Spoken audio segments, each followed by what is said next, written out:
Hey everybody, Scout Crafty here again. It's TGIF. Thank God it's Friday. We made it through another week. And yes, it's still hot here. We're entering August now, which is great because the quicker the summer's over, for me, the better it is.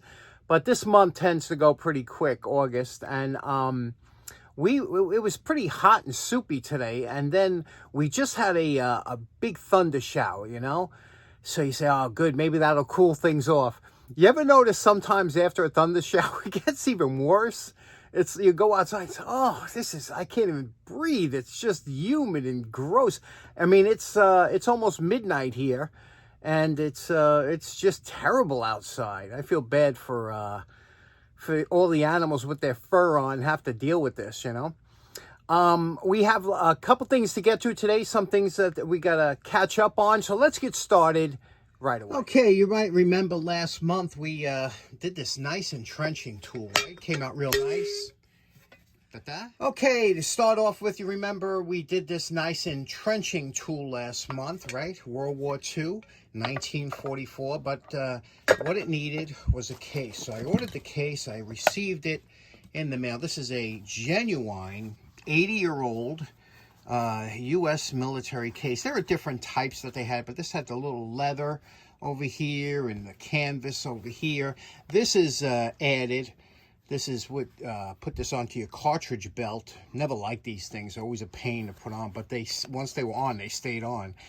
And then they had different holes, but you could see how this was made, and you could smell it. Has that old that old Army Navy surplus store smell. What I did was, now the first thing you have to remember, and you can see this one here, it's kind of breaking away. I think I paid like $13 for this. These can get real crazy. If you want one in really, really nice shape, like if you had a real mint shovel, that could run you $50 just for the cover alone. So the first thing you have to do whenever you get one of these is these keepers.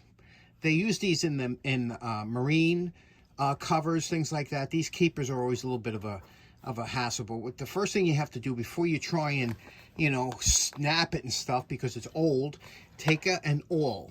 Okay, this is a nice Mayhew awl, and just run it through here. You see, run it through and work that, because there's a piece of wire in here that goes around in like a circle. And what happens is the corrosion builds up in there, and it makes it very difficult, and that's why it starts to break away from the canvas. So you put that in here, put a little lubricant in there, so that and then also clean the tip of here of the male piece, so that when you push this down like this, that it clips on nice and easy and comes off nice and easy, that you don't have to worry about doing any more damage to the material.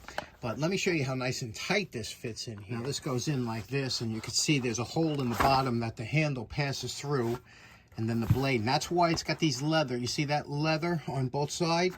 That's so that the edge of your entrenching tool, because they were sharpened a lot of times to use them as almost like a machete, wouldn't cut through, or stops it from cutting through the case. But then you pull this up like this, okay, and tuck that in nicely. This closes here on top, and you can see you have a real nice case that's quiet, doesn't rattle, and it's a good looking case, So now this is good to go. Like if we go back in a time machine, we can go right back into Normandy. Okay, next up, I bought this, and remember I went to Zagre and Bob. I filled up a bucket. I filled up an entire bucket of tools for $10. There were some real nice tools in there, and this was one of them. So I bet you this thing didn't cost me 50 cents, but it's a tap handle, and I have an affection for all different types of tap handles. I have quite a few, and you could tell the ones that work well for you and the ones that don't. But this one here is a nice one. I don't even know if this was homemade or something, but it's beautifully made. It's nice. A lot of times you have to you're always, when you're buying a tap handle, look here. You see that where the corners meet in the middle, where that holds the shaft of the tap? A lot of times that gets mangled up, and if it is, look elsewhere, because these are hard to fix. You can open it up and try and refile it, but This one's perfect, except it's a little rusty. So let's clean this up. And here again, you see this a little sharp on the edges. Let's really make this nice, as if it was something that we're proud to have. These are some of my tap handles that you could see, different ones that I have. I keep most of my taps in this kind of drawer. I also have other ones. But, you know, you can see how nice. That one's a nice one, right? Here's a nice small one. We did a couple of these on the channel. Real beautiful. And these work so well. Remember, we did this one here. And I just love them, you know, in different sizes for different uses. So let's do this one up nice.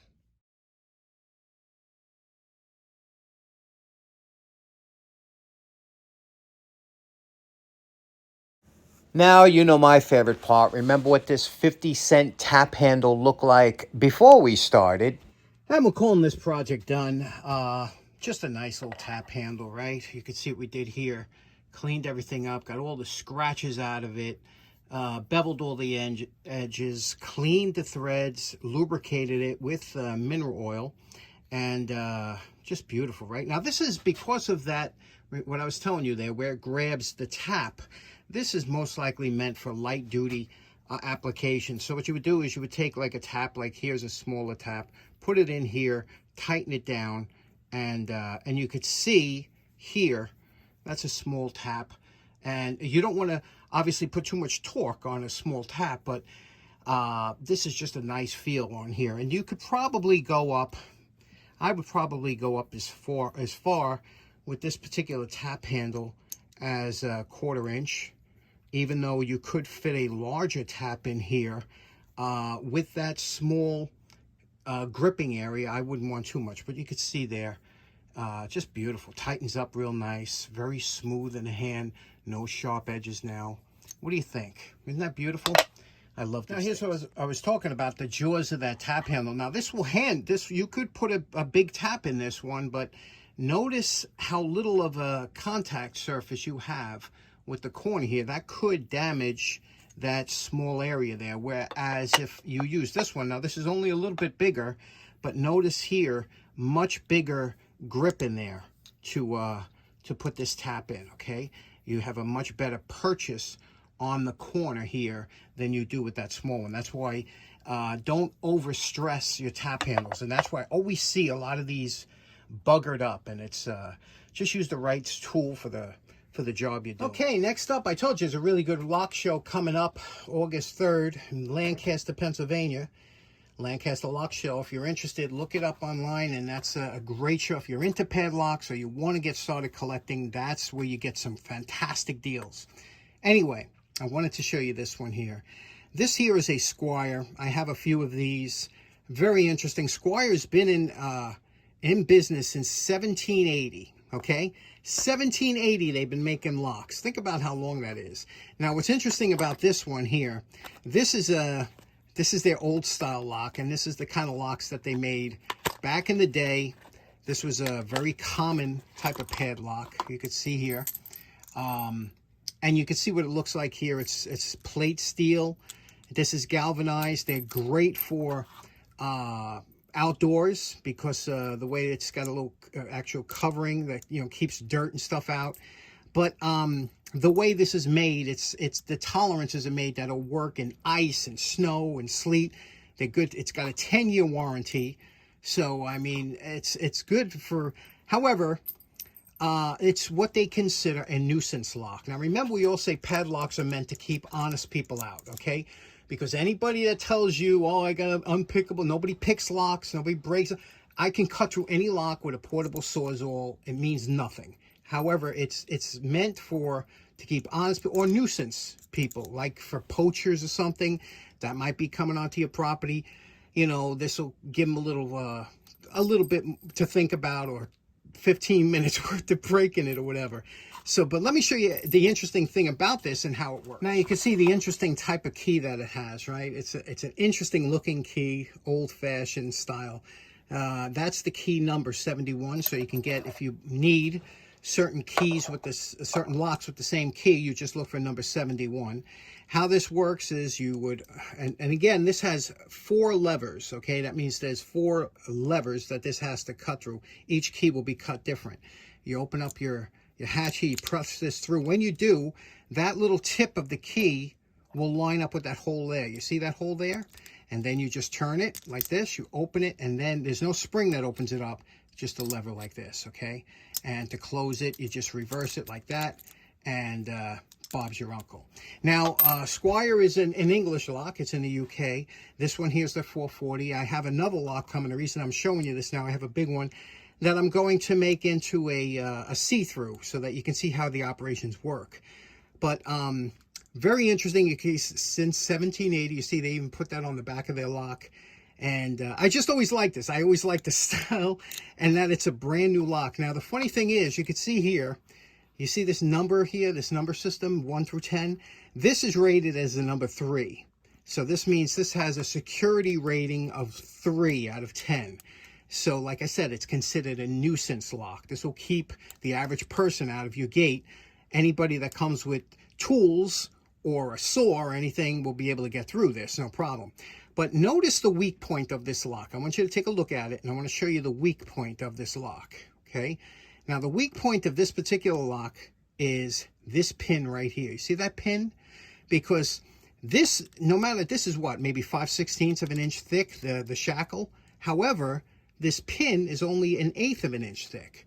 So if you punch this pin out, the shackle will open up. So think about it. We always say that a chain is only as strong as its weakest link, and it's the same thing with this lock. Again, a nuisance lock, but still really cool that they make it brand new after all of those years. I just like it. What do you think? Okay, so there we go. Quick little episode today. You know, sometimes when it's hot and sticky or whatever, or super cold, you don't want to go into your shop, especially if you have a garage or a shed shop or something and it's not climate controlled. I know what it's like. I've dealt with that a lot of times. Sometimes I used to follow this guy on YouTube who used to work, and he had a shed. It was probably upstate New York or something, and man, this shed had to be like 20 degrees. It was always cold, and this guy had like 3 jackets on, and he was working in the shop, and every time he talked, you could see the moisture coming out from freezing up, you know, when it gets that cold. And I used to think to myself, I said, boy, this guy's dedicated, because when it gets that cold or that hot, you know, you don't want to be doing that kind of work, right? So it's nice to sit back and see some work get done by somebody that might have an air-conditioned shop or a heated shop. So anyway, I hope you enjoyed the episode. We'll see you again on Monday. Have a great weekend. Take care now. Bye-bye.